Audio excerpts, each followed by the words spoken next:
observado ya el desarrollo de la cara y de la cabeza en relación al desarrollo de los arcos faríngicos, ¿verdad? Entonces ahora vamos a ver, vamos a repetir algunas cosas porque obviamente la musculatura y la estructura ósea no está aislada la de la cabeza porque está integrada a todo lo demás. Doctora, ¿está grabando la clase? ¿Está grabando la clase? Ah, no. Porque no, y tengo que grabar, porque recuerden que para los de ayer y para los de hoy, para los de ayer.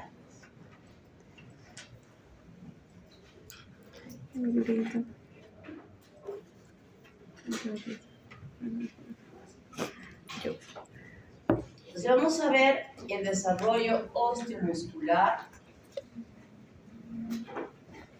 que es muy importante y que vamos a repetir algunas cosas relacionadas, por ejemplo, a la cabeza, ¿no? Y a la parte de la cara.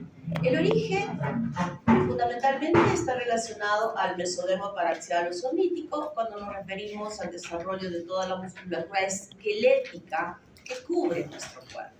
O sea, la musculatura que obedece, la musculatura que nosotros podamos comandar. Y está en relación justamente a ese mesodermo somítico paraxial que se dividía en dermátomo, miótomo y esclerótomo. Entonces esa porción, ese fragmentito que habíamos visto en las láminas, que pudimos diferenciar, es decir, miótomo, que va a dar origen a la musculatura esquelética que recubre nuestro cuerpo. En relación a la musculatura craneofacial, ya lo hemos visto, ¿no? Son los músculos que se han formado a partir de esa diferenciación de las células de la cresta neural, que se han ubicado en la formación de los arcos faríngeos. Y estos van a tener ese potencial importante de diferenciarse en esta musculatura esquelética que habíamos dicho, los músculos de la expresión, los músculos de la masticación, toda esa musculatura derivada de estas células diferenciadas de la cresta neural que estaban integradas a cada uno de los arcos faríngeos. Y en relación a la musculatura del cuerpo, definitivamente se forma a partir de los miótomos. Y en la musculatura de las extremidades también participan los miótomos, pero hay algunas fibras que pueden diferenciarse del mesodermo somatopleótico, que es el que va a envolver el cuerpo, ¿verdad? ¿Cuál es la diferencia entre la musculatura lisa y estriada? La musculatura lisa, y hemos dicho, ¿dónde se encuentra la musculatura lisa? Normalmente. Vamos a ver, vamos a levantar la manito y lo voy a anotar.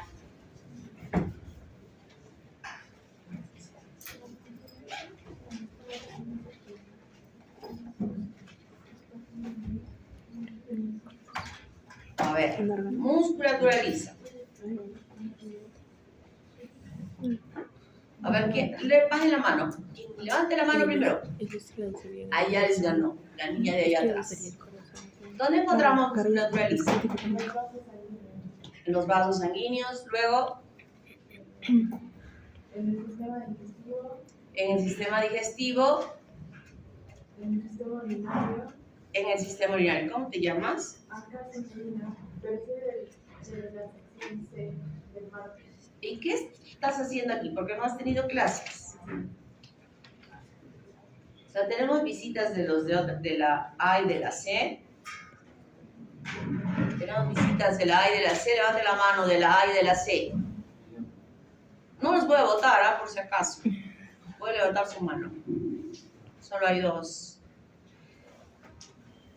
Entonces, esa musculatura lisa, específicamente la que decía la niña casi, que rodea o que envuelve el aparato digestivo y el urinario, ¿se forma de dónde?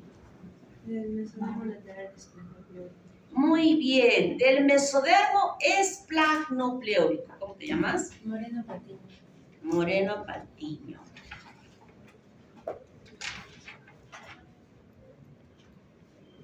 Pero no eres, tampoco eres de acá. Sí, sí, sí. Ah, no estoy en la B, ¿no? Estaba marcando en la A. Moreno Patiño. Por si acaso, voy indicándoles ya que voy a hacer espero que hoy día me entreguen las notas, tratar de terminar de sacar todos sus promedios y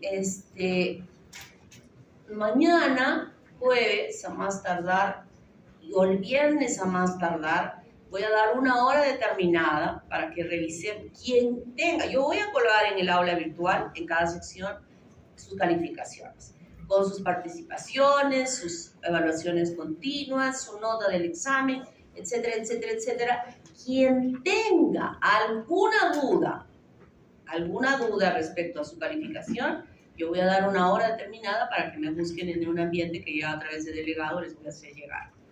Quien se pasó de esa hora, cuando ya pasó, yo subo al sistema su calificación, nadie me viene a decir, ay doctora, mire, se cerró. ¿Está claro? Porque yo no subo al sistema de frente las calificaciones, las subo al aula virtual para que vean y revisen y no venga nadie a decirme se equivocó o algo. Por si acaso, no aumento, esto ratifico, ni la milésima del puntito, por si acaso. Así que si alguien viene para decirme, doctora, tengo 11.45, por favor, me falta 0.5 para que sea el 12, el 11.5 y sea 12, le voy a decir, sorry. ¿Está claro? Por favor, ya les estoy advirtiendo. Entonces, era la niña Moreno, ¿verdad? Moreno.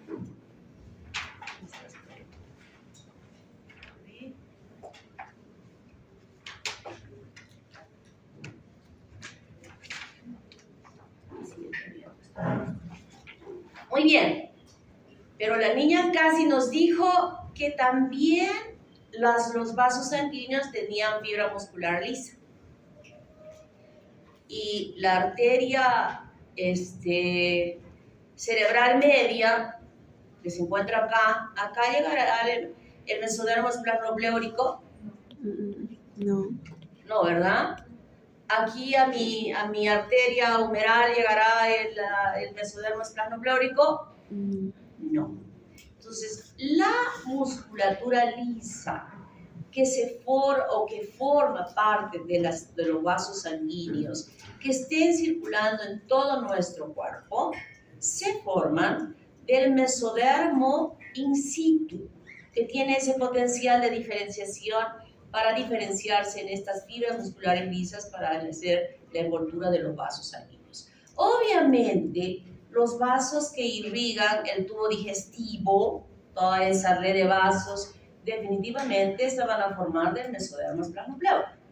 La mesentérica superior, la mesentérica inferior y todas las ramas que irrigan todo el intestino se van a formar del mesodermo esplanopleórico. Pero las otras van a derivarse del mesodermo in situ. Entonces aquí vemos justamente a este mesodermo esplanopleórico que está rodeando al endodermo y está formando el saco vitelino, que como habíamos dicho era muy amplio, que se estrangula, y que este mesodermo esplanopleórico envuelve completamente al tubo digestivo para formar el cili, ¿verdad? Cili. Y habíamos dicho que este endodermo formaba la mucosa del tubo digestivo y que desde la muscular de la mucosa y la submucosa y las capas musculares lisas se forman del mesodermo esplanopleórico. En cambio, el músculo estriado se forma de este mesodermo somítico paraxial, que a su vez se divide en dermátomo, miótomo y esclerótomo. Y aquí podemos ver justamente al dermátomo y al miótomo separados en dos franjas que ya las habíamos visto, ¿verdad?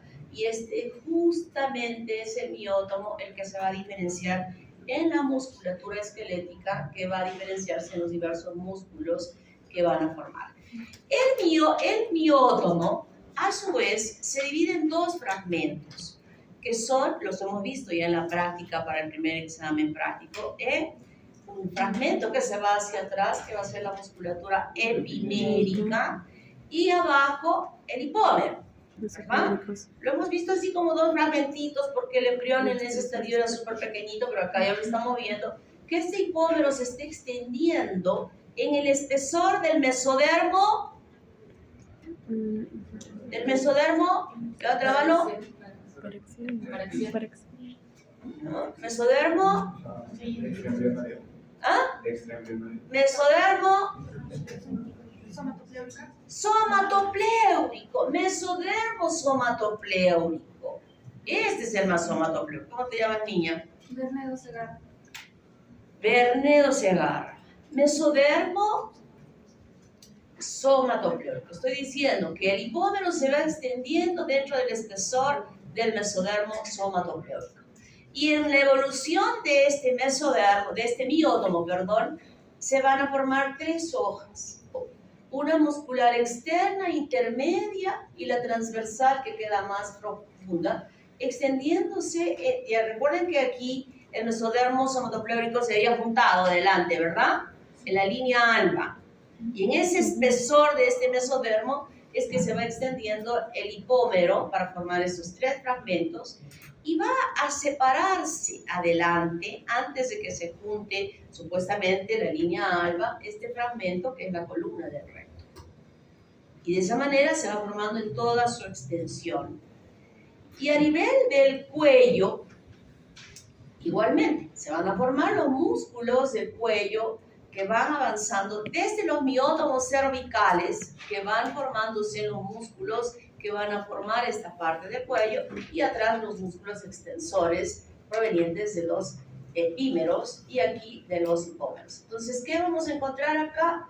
Las hojas musculares que se fusionan y forman el escaleno y los músculos prevertebrales, en el caso de los hipoméricos, que son los músculos flexores.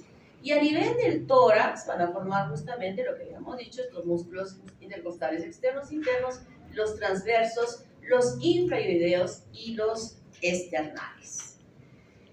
A nivel abdominal, estos músculos, el músculo oblicuo externo, el oblicuo interno y el transverso, que es este que está aquí, y aquí adelante esa separación que había dicho que iba a formar el recto abdominal. Músculos. Todos estos músculos de la pared son músculos flexores, son músculos provenientes hipoméricos. Y aquí también en la parte delante de los cuerpos vertebrales se va a formar el cuadrado lumbar, el psoas y el piramidal, que tienen esa función de flexionar.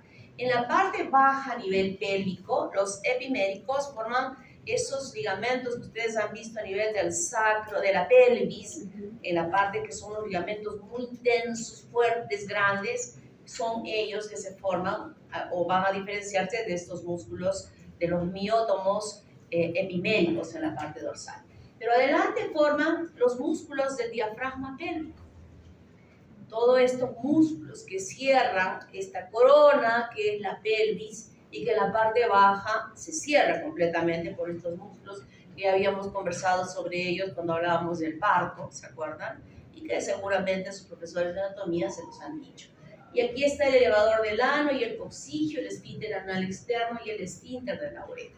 Músculos importantísimos que cierran el piso de la pelvis y que evitan que todos los órganos internos puedan caer, pero pueden caer cuando ese músculo se atrofia. Y habíamos visto o se rasga. Y habíamos visto el mecanismo de evitar que ese músculo se rasgue, haciendo la episorragia en nosotras las mujeres, que el problema más es en nosotras, ¿no? Bajan las hormonas y los músculos. ¿Qué le pasan a los músculos cuando bajan las hormonas? Pierden el tono muscular. Se atrofia, pierden el tono muscular. ¿Cómo te llamas, niña? María Fernanda Delgado. María Fernanda Delgado. Pierden tono y entonces de lo que está así, se vuelve así. Y por ahí se escapa la orina, que es el primer síntoma de manifestación de este problema.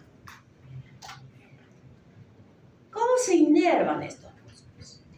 Recordamos esta parte importante, que la vamos a revisar también cuando hagamos neurología, la parte del sistema nervioso. Este ganglio raquídeo, ¿de dónde viene? ¿Quién lo forma? Las células de la cresta neural. ¿Cómo te llamas, niña? Solano Hurtado. Muy bien. Entonces, Nosotros sabemos de este arco muy importante, donde conocemos que del asta anterior, aquí están las neuronas motoras. ¿Cómo te llama el niño? Condori. Miguel. Neuronas motoras, y aquí están las neuronas sensitivas, ¿verdad? Y este es la rama mixta, donde van a ver, es donde estoy poniendo el cursor, donde van a ver extensiones de las neuronas motoras y de las neuronas sensitivas, que están llegando al ganglio, y aquí se encontrarán en la parte dorsal las neuronas sensitivas, en este arco que se tiene. Y entonces la inervación del músculo va a estar dada por esta rama posterior, primaria posterior, que será la responsable de la inervación de los músculos epiméricos, y la rama primaria anterior, que será responsable de los músculos hipomídicos. Pero ahí está yendo, fíjense, después de que es mixta, están yendo a inervar, y van a ser múltiples ramificaciones que se van formando, pero luego van quedando ya establecidas las principales, las que ustedes han reconocido en su práctica de anatomía. ¿Cómo se desarrollan las extremidades superiores? Ya lo había dicho, ¿no? Primero se formaba todo el cilindrito de acá, la cabeza, el desarrollo de todo el hemisferio cerebral. Y luego iban creciendo en el cilindrito unas aletitas. Primero las aletitas superiores y luego las aletitas inferiores. Y esas aletitas superiores se forman a la altura de los miótomos cervicales, desde el tercero, miren acá. Miótomos occipitales vienen estos cuatro que están acá. Los cervicales vienen desde aquí, 1, 2, 3, 4, 5 y 6, y 7 y 8, y acá viene T1, T2, T3, T4. Entonces, los miótomos que van a participar en la formación de los músculos, ya sean flexores o extensores de los miembros superiores, se extienden desde C3 hasta D2. Se extienden todos ellos. Y del reborde de la piel, del ectodermo que está cubriendo nuestro cilindrito, va a haber una diferenciación molecular para que salgan como un reborde del cilindrito. Y sale como un reborde de ectodermo, así, va saliendo, que se llama cresta apical ectodérmica, que es la que va a dirigir, aquí está, este reborde epitelial, que lo ven ustedes negrito, se llama cresta apical ectodérmica, que va a dirigir el crecimiento de esta yema del miembro superior en ambos extremos. Va creciendo, va creciendo, va creciendo. Y el mesodermo somatopleurico, que está acá, recuerden el mesodermo somatopleurico, es el que va a diferenciarse en la formación de la estructura ósea, que va a ser cubierta o paralela en su crecimiento de esta musculatura que está viniendo de estos miótomos que se encuentran a este nivel. ¿Está claro? O sea, el mesodermo somatopleurico, que contiene células mesodérmicas con un potencial de diferenciación importante a estructura esquelética y estructura de tejido conectivo y estructura de vasos sanguíneos, porque ahí van a haber vasos sanguíneos, a tejido celular subcutáneo, a la grasita, todo lo que conforma nuestro brazo.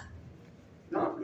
Aquí hay muy buen tejido celular subcutáneo, con grasita, algunos flacos que no tienen, pero aquí tengo. Todo eso se forma del mesodermo somatopleurico. Y en el interior, avanzando las células musculares de estos miótomos, irán formando, revistiendo a la diferenciación ósea que se está produciendo a este nivel para formar la estructura del miembro superior. Ahorita nos estamos enfocando en la parte muscular, ¿verdad? Y esto ya lo conocemos. Ya lo hemos estudiado. Pueden venir preguntas en el examen de lo que ya hemos estudiado respecto a estos arcos faríngeos. en relación a la parte muscular e igualmente a la parte ósea. Porque de hecho está integrado, no separado cuando hemos hablado de arcos varillos, pero está integrado. Entonces podemos visualizar en este esquema, fíjense, cómo ese mesodermo somatopleurico se está diferenciando a formar estas estructuras cartilaginosas, que va a ser el origen de la formación de la estructura ósea cartilaginosa. Y a los lados están formándose ya los músculos, estas fibras que han venido de estos, de los músculos del miótomo epimérico e hipomérico, extendiéndose a los lados. Aquí dice músculos extensores del brazo, en la posición en que se ubiquen serán extensores y molecularmente se diferenciarán a que sean flexores. Y siguen formándose los huesitos. Miren, aquí el húmero, pero primero, ¿quién se formó? Esto. Esta parte. Y aquí se empiezan a diferenciar los cartílagos que van a formar los huesecillos de los dedos. Luego viene húmero, cúbito y radio, perdón, y luego viene húmero más hacia atrás. Y aquí también se están formando los huesos del escápulo, del omóplato, ¿no? Entonces van desarrollándose y van creciendo como una aletita. Como una aletita. Aquí no están los dedos creciendo así, están creciendo como una aletita, como un mitón. ¿Se acuerdan de los mitones que se les pone a los bebés? Que son manitos así, con un dedito igualito. El mitoncito va creciendo. Y esta formación secuencial se va dando.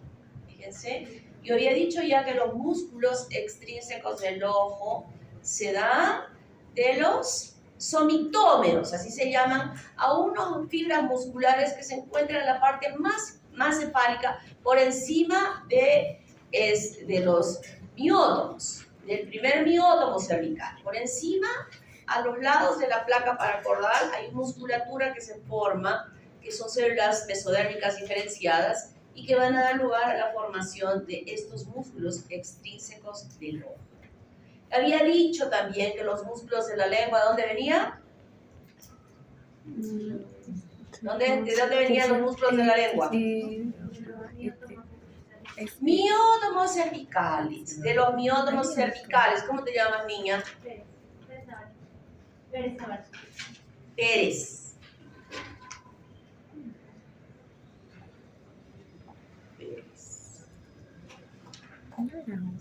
Así es. ¿Ve? Estamos recordando y porque lo estamos viendo acá.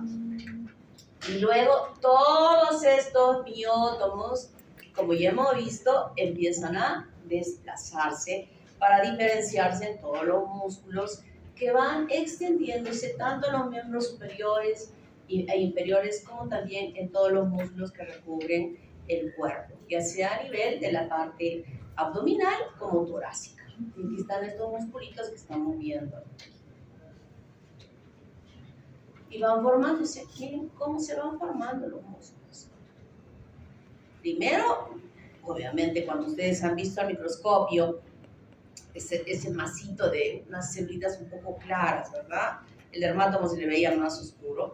Esas células empiezan a alargarse, a transformarse, a formarse en estos músculos violéticos, a formarse multinucleadas, a ir formando nuevas células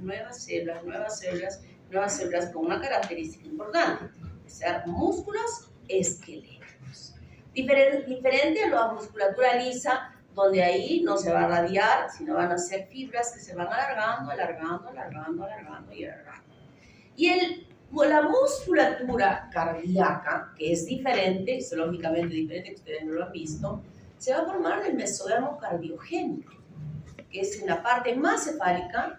En esta fase entra justo el desarrollo del sistema cardiovascular. Ahí lo vamos a explicar mejor todavía cómo es que se llega a desarrollar a expensas de esta ubicación cefálica que tiene el mesodermo cardiogénico, que va a tener la responsabilidad de transformar estas fibras cardíacas que son especiales, muy parecidas a las esqueléticas, pero en funcionamiento totalmente autónomo, parecidas a la musculatura lisa, y se forman de este mesodermo.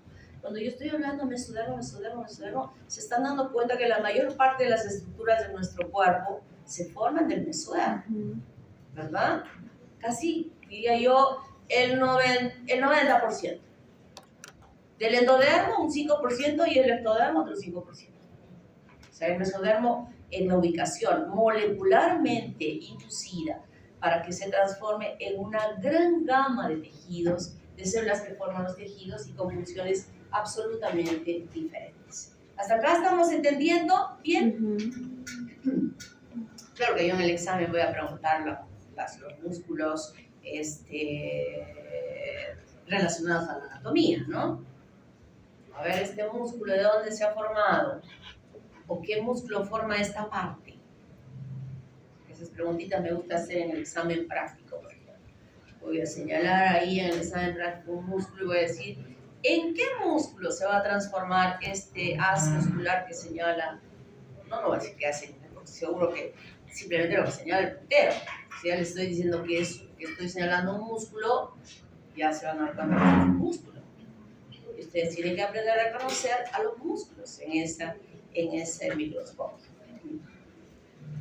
Hasta acá entendimos dónde viene la lengua, los músculos extrínsecos del ojo. Y también estoy olvidando de decirles que hay algunos músculos que se llaman mioepiteliales. A ver, ¿quién me dice dónde encontramos músculos mioepiteliales? En los tubos seminíferos. En los tubos seminíferos. Bien. ¿Dónde más? ¿Qué? No, esa musculatura no es mioepitelial. Me parece que en la glándula mamaria. En la glándula mamaria, ¿dónde más? En la glándula sudorípara. En la glándula sudorípara, en la glándula lacrimal, En la iris del ojo. en el iris del ojo, En la glándula salival. y en la glándula salival. ¿Ya nos han dicho, creo, alguien? No, ¿Lo ha dicho? A ver, antes de que me siga olvidando, ¿quién dijo por ahí? Ricardo Paredes. Ricardo Paredes. Salas López. Salas López. John Mamani. Mamani. Casi ya una participación por clase. Sarmiento Cayo. Sarmiento Cayo. Sarmiento. ¿Alguien más habló por ahí? Ituza.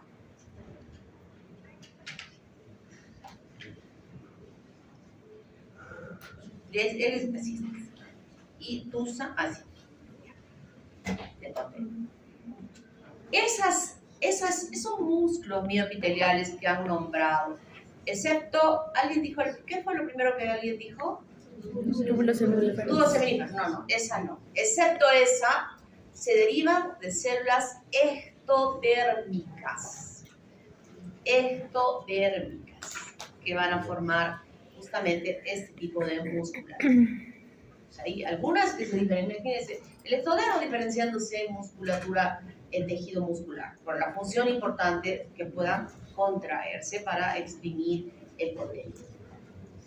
¿Dónde más? ¿Qué otros músculos? Yo puedo preguntar, por ejemplo, en el examen, puedo decir, a ver, en el examen puedo decir, la arteria femoral, la musculatura de la arteria femoral, ¿cuál es su origen? Mesodermo in situ. Mesodermo in situ. Mesodermo in situ, que se transformó en músculo liso. Mesodermo in situ del mesodermo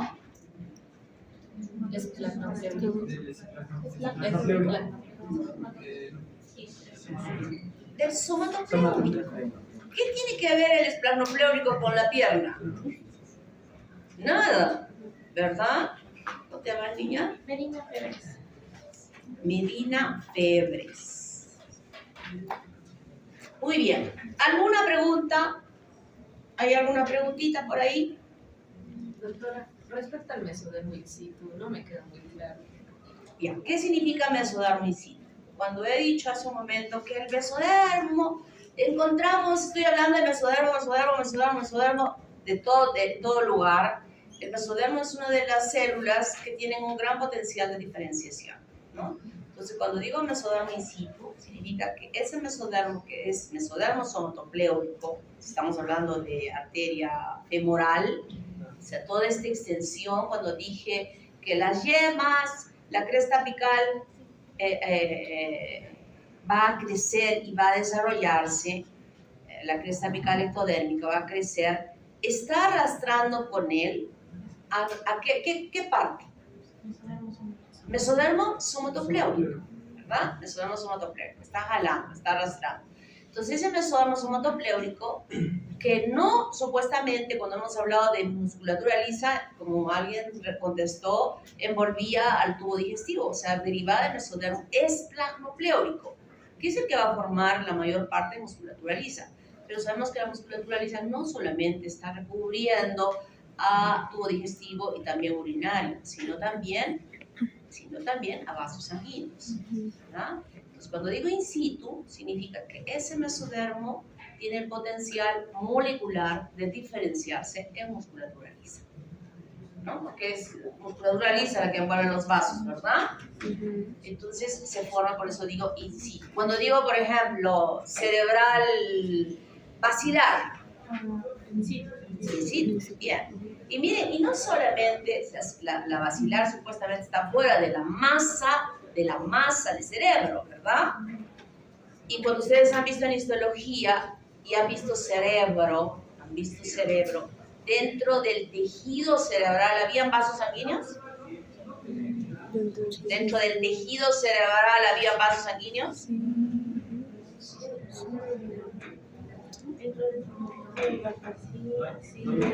¿Ah? Yo mía, una de las meninges. Sí, sabía.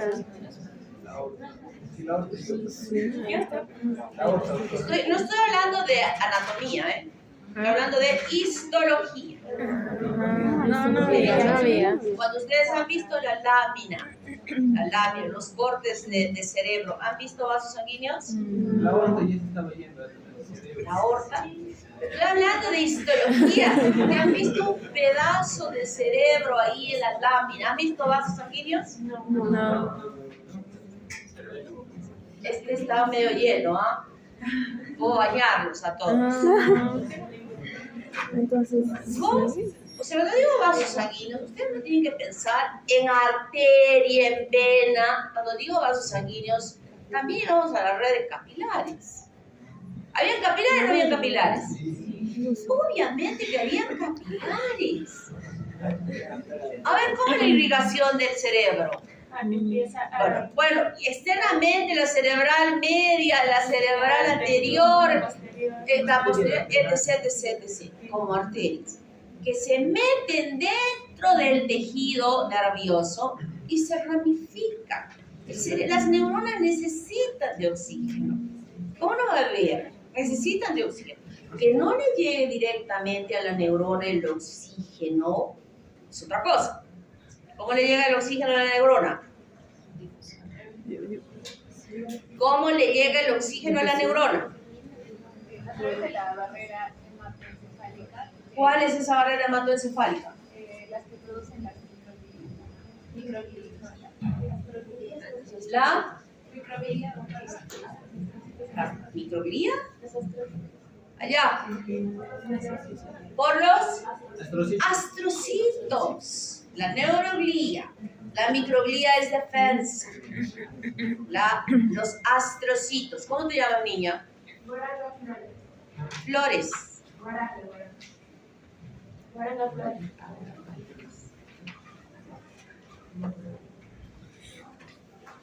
Astrocitos. Esa es la barrera hematoencefálica, el astrocito. Fibroso protoplasmático, que ustedes han visto en la práctica, ¿no? Entonces, esos capilares que han venido de arterias, porque no es que periféricamente en el cerebro, hasta acá están las metaarteriolas y cuando se meten recién se ramifican. No, entran. ¿Cómo se se forma esa microglía? ¿De dónde se forma la microglía? ¿Quién da origen? ¿Qué función tiene? Si no me recuerdo, doctora, la microglía era la única que no tenía el mismo origen de esta. No tiene el mismo origen porque la microglía es un macrófago que está entrando con las células mesodérmicas dentro del cerebro y dentro de esa masa cerebral igualmente los vasos arteriales que requieren de un revestimiento muscular se forman del mesodermo in situ. ¿Está claro? Pues hasta ahí se mete el mesodermo que va arrastrando estas células de la microglía que se va a diferenciar en estos macrófagos y también la red de vasos que necesiten de esta envoltura. Muy bien, entonces ahora nos vamos al sistema óseo, que seguro me van a contestar así rapidito todo, ¿verdad? ¿Cómo es la histogénesis del hueso? Mesodermo. Otra vez el mesodermo metido ahí, que llamamos mesénquima. Es un tejido conformado por células del mesodermo, laxas, que luego se condensan, es decir, se ordenan, se van uniendo, van formando como laminitas, y van formando laminitas y ya se van uniendo entre ellas, ¿no? El tejido conectivo. ¿Se acuerdan del tejido conectivo? ¿Cuáles eran las células que conformaban el tejido conectivo? Movibles y no movibles. ¿Cuáles son las movibles y cuáles son las inmovibles? Un ejemplo serían los mastrocitos, que eran los se mueven, creo que eran los macrófagos.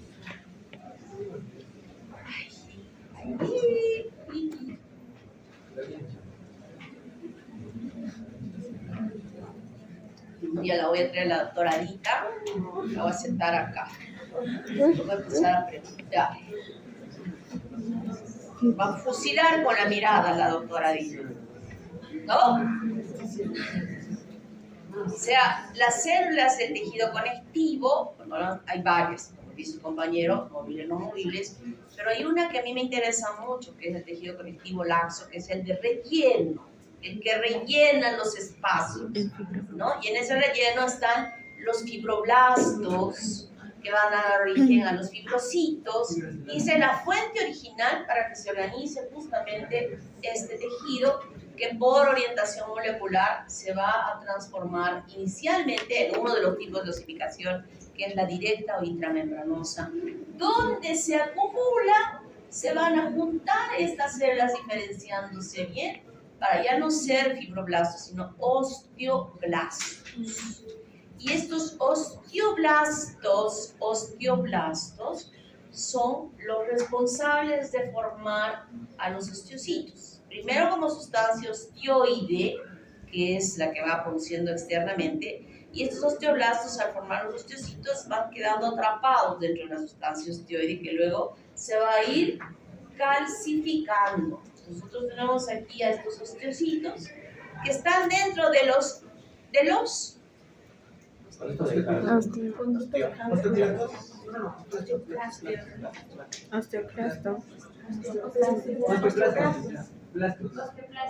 Osteoplastos. La casita del osteocito es el osteoplasto. ¿Cómo te llamas, niña? Ruth Flores. Osteoplastos. Osteoblastos. Que forman los osteocitos. Los osteocitos están alojados en una casita que se llama osteoblastos. Y quien resorciona el hueso calcificado para elevar el calcio se llama osteoblasto. Son 4 células diferentes que tienen funciones diferentes. Y entonces, cuando este tejido mesodérmico directamente se convierte ya en un tejido que va a dar origen a una estructura ósea, se forman osteoblastos, hablamos de una osificación directa o intramembranosa. ¿Quiénes se formaban bajo este molde de osificación? Los huesos planos. ¿Dónde tenemos huesos planos? La escápula. ¿Qué? Has leído ahí porque dice huesos planos, pero ahora te pregunto cuáles son y no sabes. ¿Cómo es La eso? escápula. Ah, también. Los huesos de la Ah, cabeza, que ya hemos estudiado eso para el examen pasado. O sea, Sí, ay, no sé qué voy a encontrar. Todavía no sé de esa nota. ¿Cómo te llamas, niña? Cabo Velasco. Cagua. ¿Cómo estarán esos resultados? ¿Qué me dicen? ¿Van a estar buenos o malos? ¿Mm? ¿Cómo van a estar? Hoy día voy a recoger. Ay, Dios mío. No sé qué voy a recoger, ¿eh? Esto de por eso decía, me van a responder en coro todo el mundo, porque se supone que han estudiado para el examen pasado. Entonces, en esta estructura del hueso plano, nosotros tenemos un periósteo, que es el revestimiento del hueso, que está constituida por una capa fibrosa llena de fibroblastos y fibrocitos que forman este tejido fibroso. Y luego tenemos ya la formación justamente de este tejido óseo, donde tenemos a los osteoclastos que están alojando a los osteocitos y donde se ven ya las extensiones importantes que se llaman. Osteocitos. ¿Cómo se llaman esas extensiones que parecen pestañas? ¿Ah? Los canalículos calcóferos. Canalículos calcóforos. ¿Cómo te llamas? Yo participo de Moreno. Moreno, pero te mereces que te ponga una más moreno, porque de verdad parece que has estudiado y que le harías feliz a la doctora Adita. Los conductos calcóforos, que son estas pestañitas que están ahí. ¿Y esas pestañitas están huecas y vacías? ¿Qué hay ahí adentro? ¿Qué hay? ¿Ah?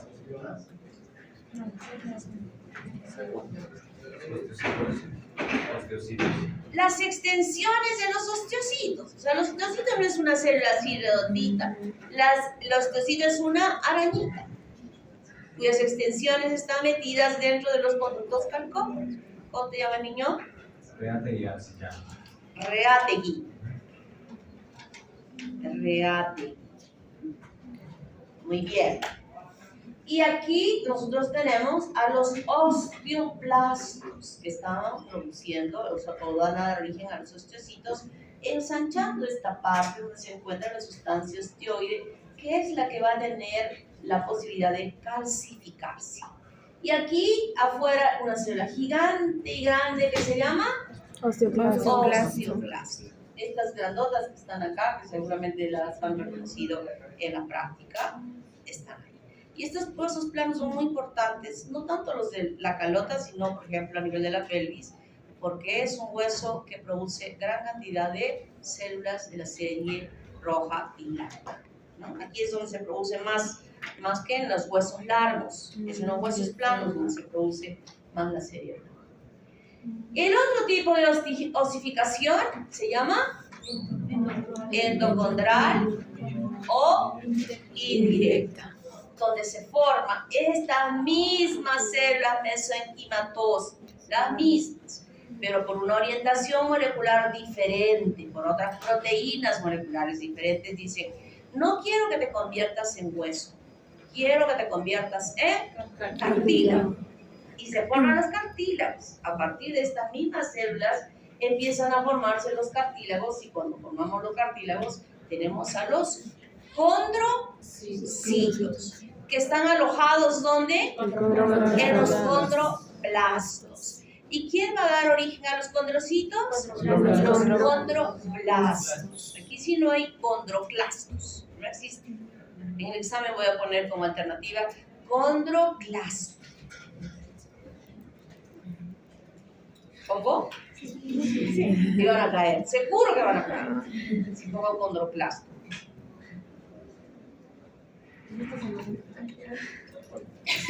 Y de esa manera se van organizando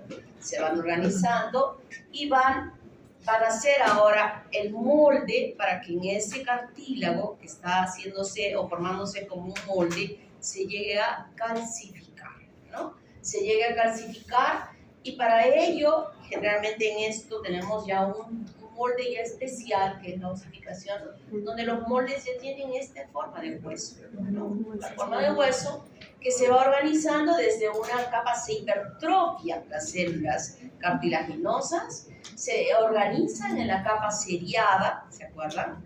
La capa seriada, y donde hay una línea de erosión, ¿se acuerdan? Una línea de erosión, porque la osificación va a empezar aquí, al principio en la parte central, y donde van a ir desde esa línea de erosión y a estos condrocitos. Se van a convertir en osteocitos. Y aquí en la parte central ya está produciéndose la sustancia osteoide, que es la que va a atrapar a los osteocitos para que formen el hueso, ¿no? Y progresivamente empiezan a calcificarse. Generalmente estos son los huesos, todos aquellos cartílagos que hemos visto a nivel de la cara tienen este tipo de calcificación, ¿no? La indirecta, teniendo ya su molde cartilaginoso inicial que se va a transformar en hueso. Aquí empiezan, aquí están los osteoblastos que van a dar origen ya a los osteocitos que van cayendo en esta parte central, se va organizando y son 3 centros de osificación donde se producen, tanto en las epífisis, supuestamente de un hueso largo, y en la parte central, pero van quedando y se van calcificando y se van acumulando externamente ese sistema de Havers, el sistema de Havers, y aquí también se siguen ya calcificando, organizándose, pero en los extremos, a nivel de las epífisis, hay cartílago. Esta es la porción de cartílago que permite que el hueso siga creciendo. El niño, ¿cuánto medía al nacer? 46. ¿Cuánto debe medir en promedio el niño al nacer? 50 centímetros. Ese es el promedio.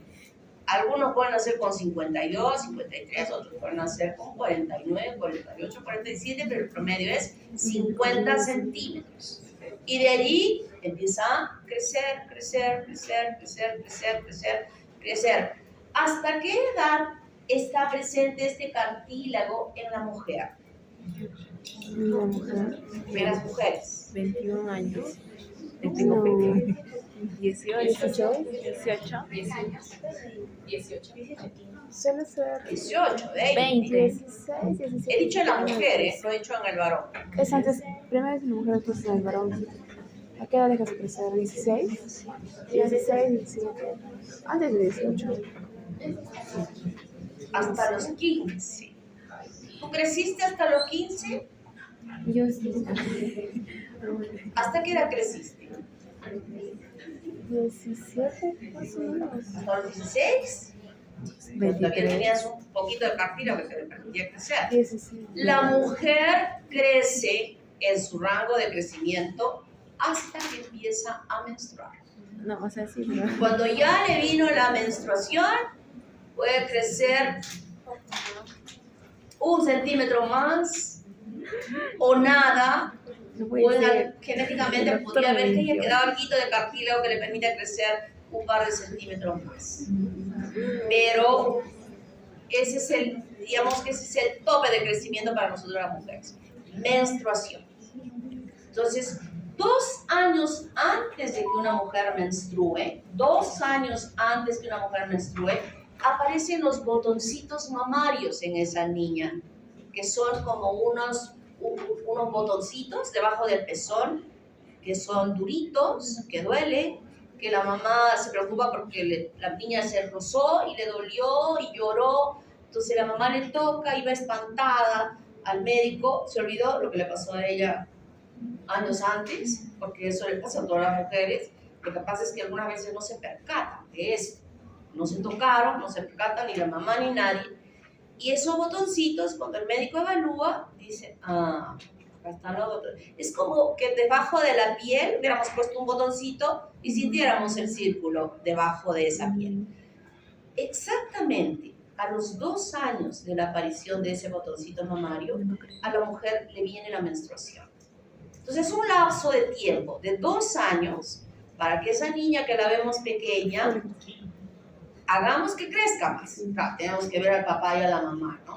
Son papá y mamá mellizos, no dónde va a crecer.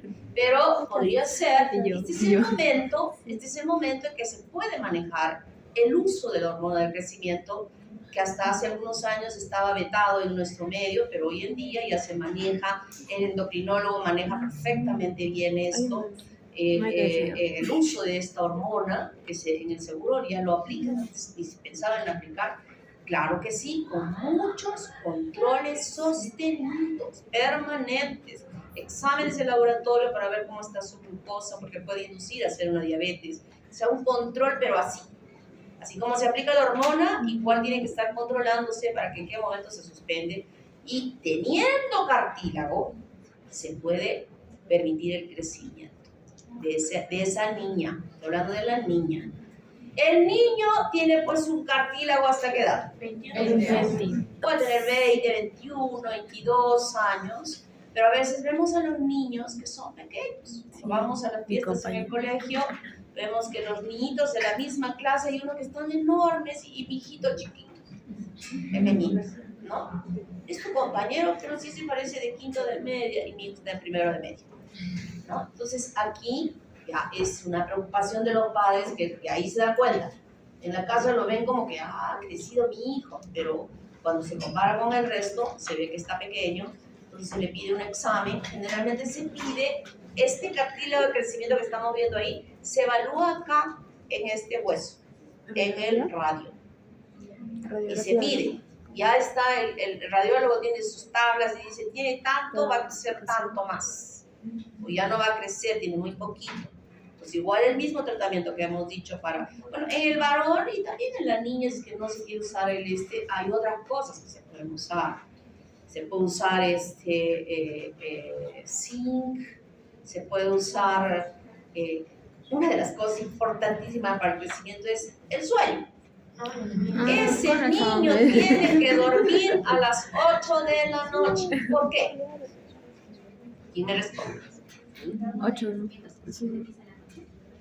Exactamente, porque la hormona del crecimiento se sintetiza cuando uno está durmiendo plenamente. El ciclo ¿No? Que esté echado en circadiano. su cama debajo de la sábana con su tablet mirando pornografía, el mocoso de 12 años. No. ¿Vos te llamas niña? A pasa con Dolly.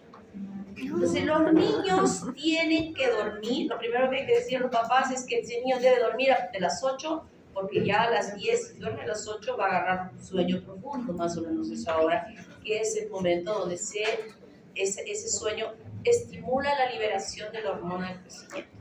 Que juegue básquet, que nade, que no juegue fútbol, porque el fútbol lo juegan enanos. Está bien, ¿no? Que El fútbol es bueno chatos. yo me jugaba fútbol, Tienen que jugar básquet o nadar como ejercicio, alimentarse bien, bajar de peso, porque la obesidad tampoco ayuda a que crezca ese niño. Todas esas cosas pueden ayudar sin necesidad de la hormona del crecimiento. Pero cuando ya no se ve, entonces en el varón sí se puede usar la hormona del crecimiento y ese niño tener un tamaño normal. Entonces no hay que jugar. ¿Cómo se forma la columna vertebral? La columna vertebral ya sabemos que se forma de la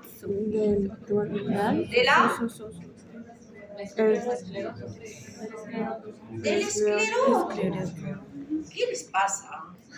¿Anda examen o no anda examen? Del esclerótomo. ¿Y el esclerótomo de dónde venía? Del mesodero paraxial. Felizmente me han contestado eso. Entonces aquí tenemos dermátomo, miótomo y esclerótomo. Y aquí está la notocorda. Y ahora este esclerótomo está pintadito de azul, miren, envuelve a el tubo neural. Envuelve a la notocorda y envuelve al tubo neural, que forma el esclerótomo.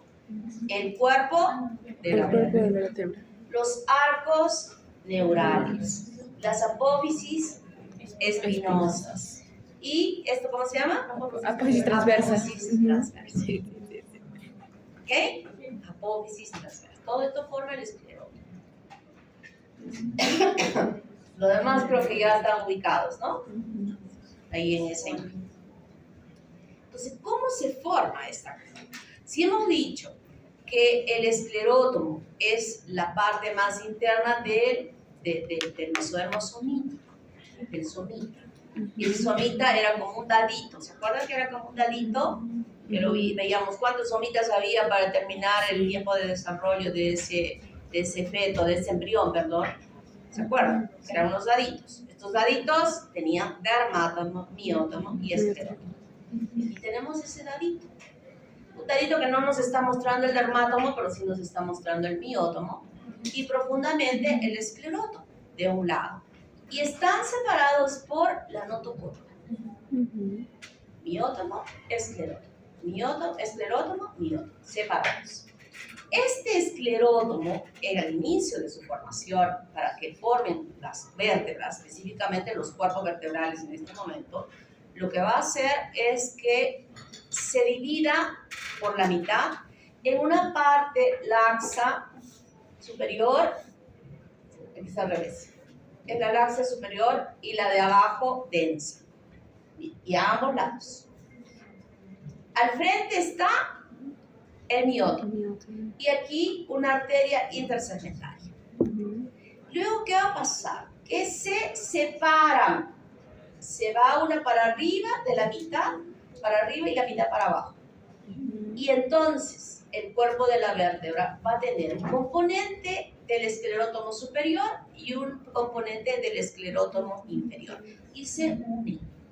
Luego que se han unido, cuando se han unido ellos, ahora la arteria intersegmentaria queda al frente del cuerpo vertebral y el músculo está como cerrando el espacio donde se ha separado este esclerótomo.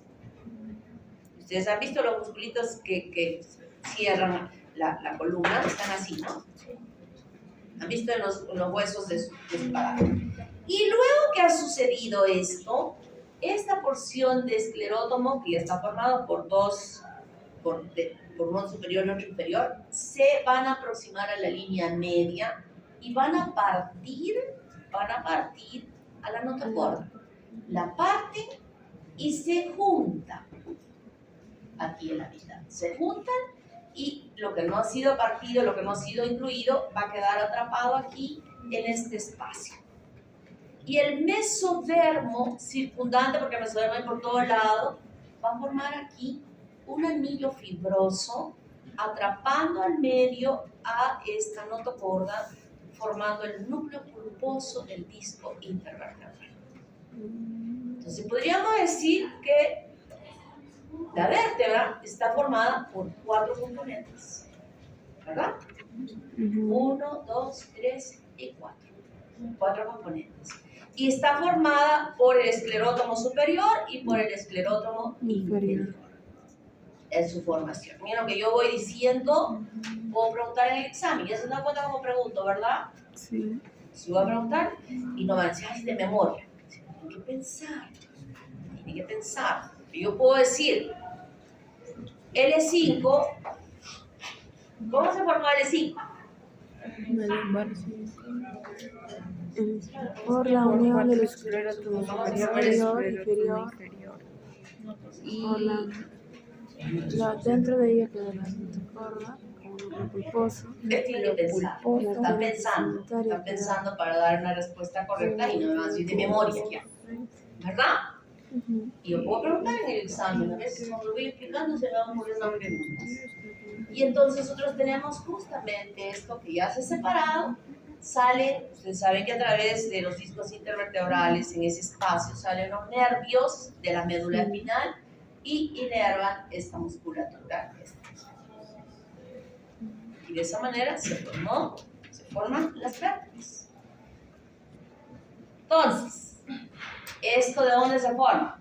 Esclerótomo. Esto, Esclerótomo. esto, Esclerótomo.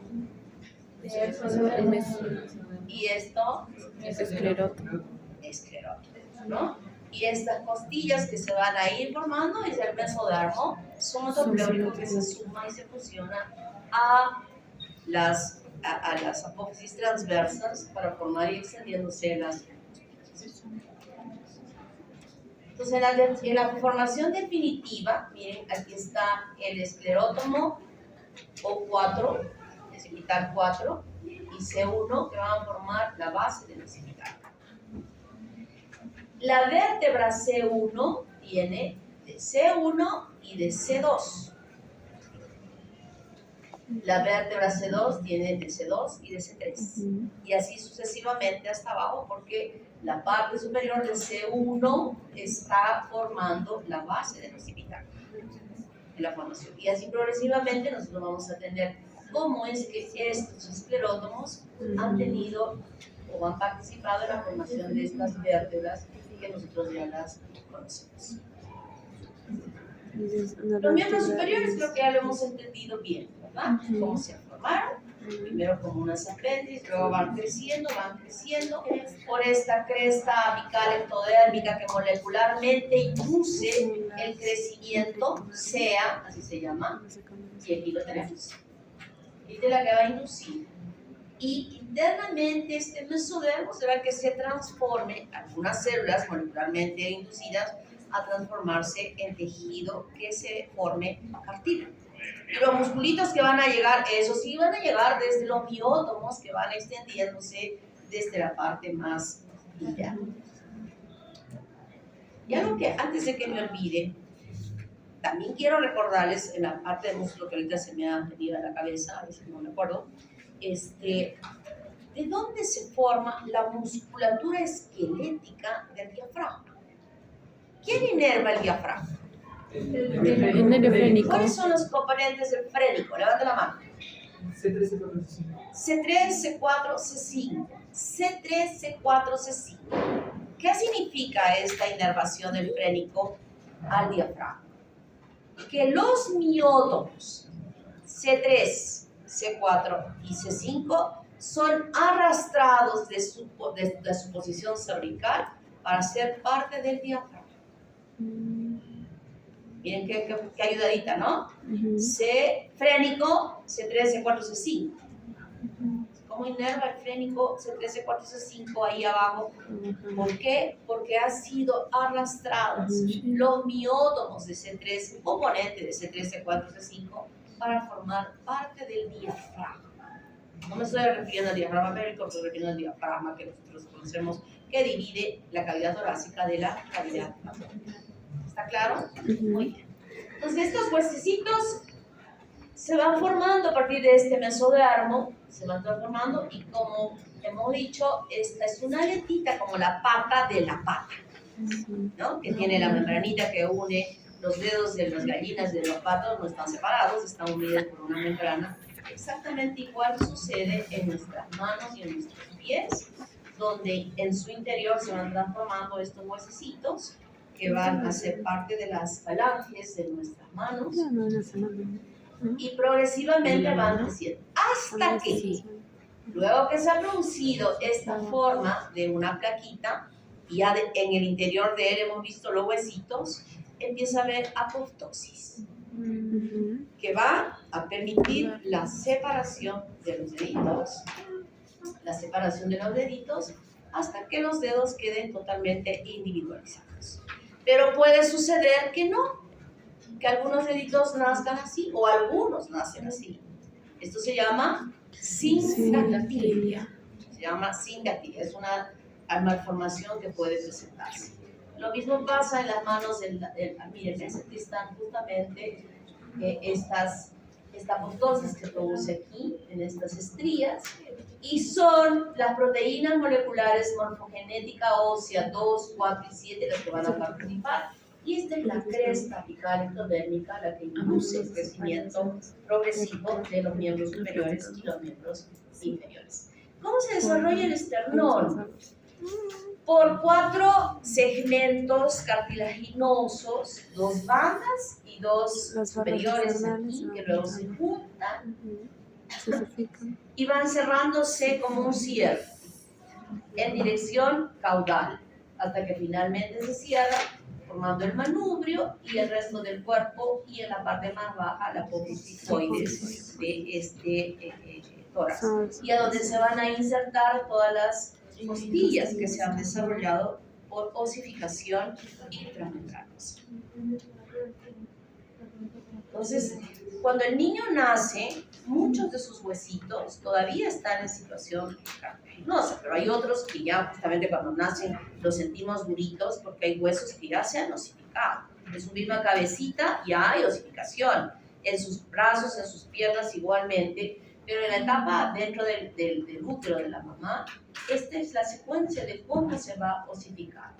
Este hueso, que es el frontal con el orbicular, el maxilar inferior, los huesos de la clavícula, del húmero, se van osificando. Y cuando digo osificando, ya pasaron por el estadio de cartílago, ahora ya se están osificando, se están volviendo, tienen calcio, hay osificación ya que la vemos en el microscopio. ¿De qué color se ve la calcificación en el microscopio?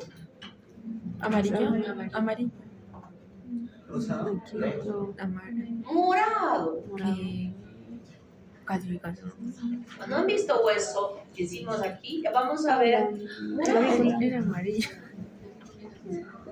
Progresivamente van calcificándose los huesitos de las costillas y de los miembros superiores e inferiores, y también miren los huesitos de la cabeza.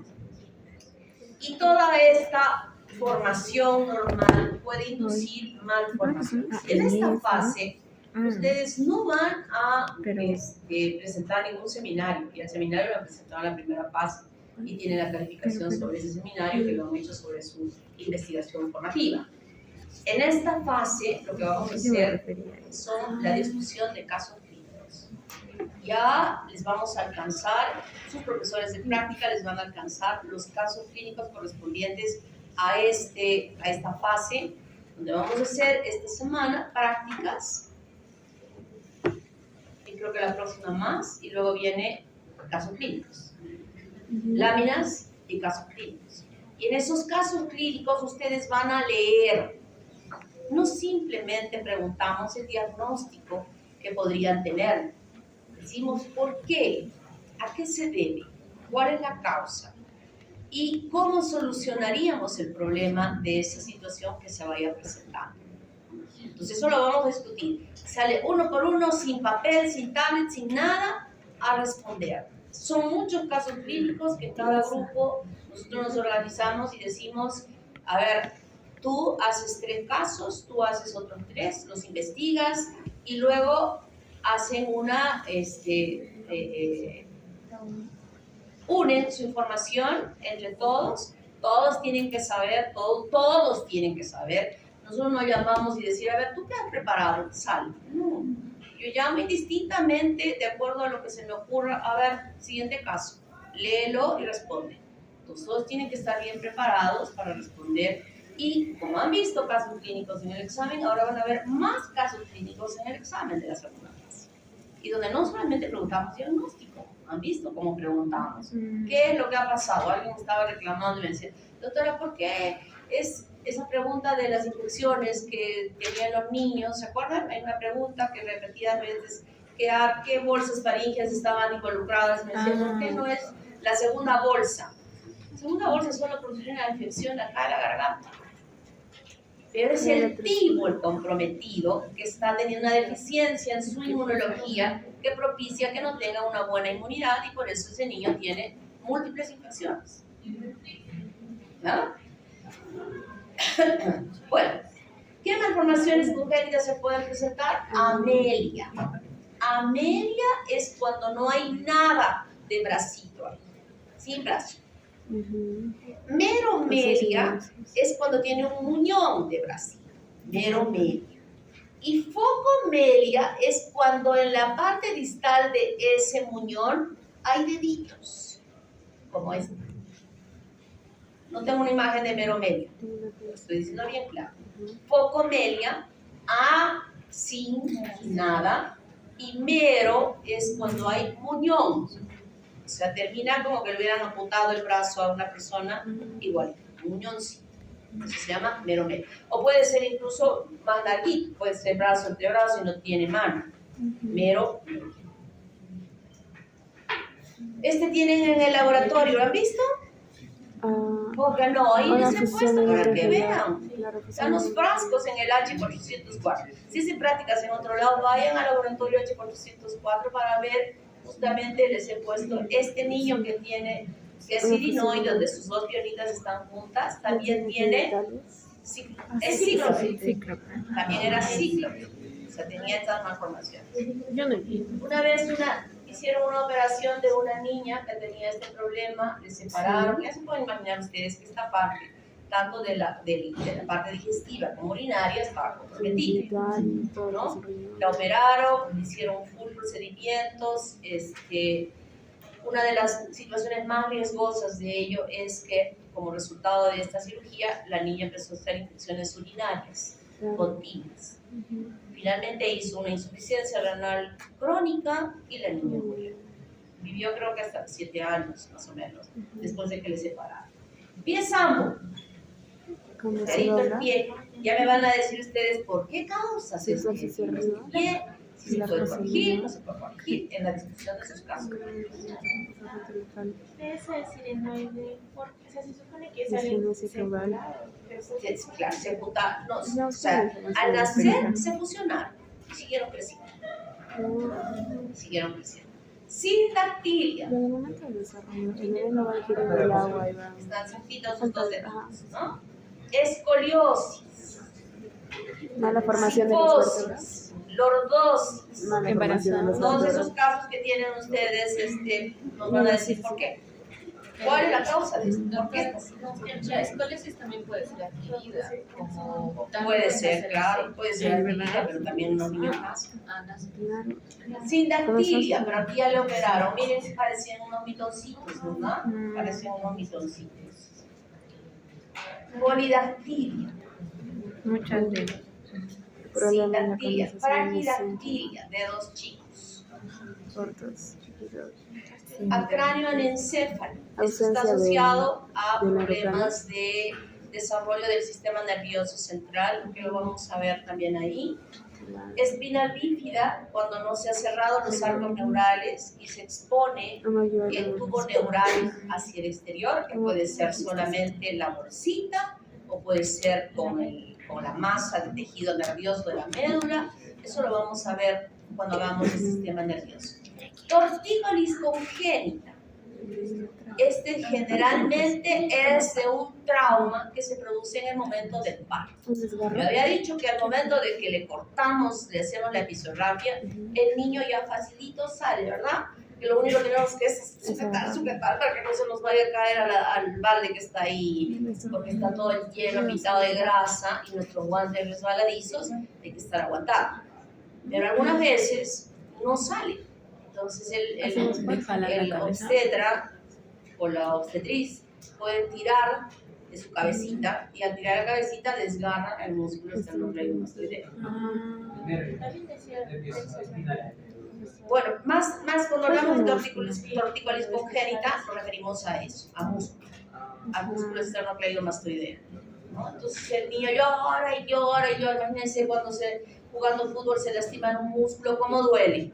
Este niño me ha tocado, lloró, y como el niño tiene el cuello chiquito, a veces no se evidencia ni siquiera el pequeño moretón que haya podido haber, y no es atendido. Hasta que ya se le pasa, y ya cuando queda, ya quedó con su cuellito así por el que el músculo se fibrosa, el músculo roto se fibrosa y aporta el músculo, como vemos en este niño. Cuando los jugadores se lastiman, todos los procedimientos que hay para sus desgarros musculares, ¿no? Láser, y lo otro, y vienen cosas, entonces en ellos pues no se acordan, pero si este niño no es atendido, entonces pasa el tiempo y queda ya su cuello así, sin posibilidad de poder hablar. Y la condroplasia, que es el tamaño pequeño que se tiene, personas totalmente normales en toda la contextura, excepto en esta disposición del crecimiento que se debe a problemas genéticos. Los papás normales pueden tener hijos normales, o como también pueden, y como que ellos, si es que no hay alguna situación que ha sucedido en esa gestación, que también pueden tener hijos ellos normales. Pero también hay otra de que sí pueden tener hijos con las mismas características. Pero hay full tipos de y la osteogénesis. Eso vamos a discutirlo en el caso clínico. Ah. Todo eso vamos a discutir. Ahí están en sus casos.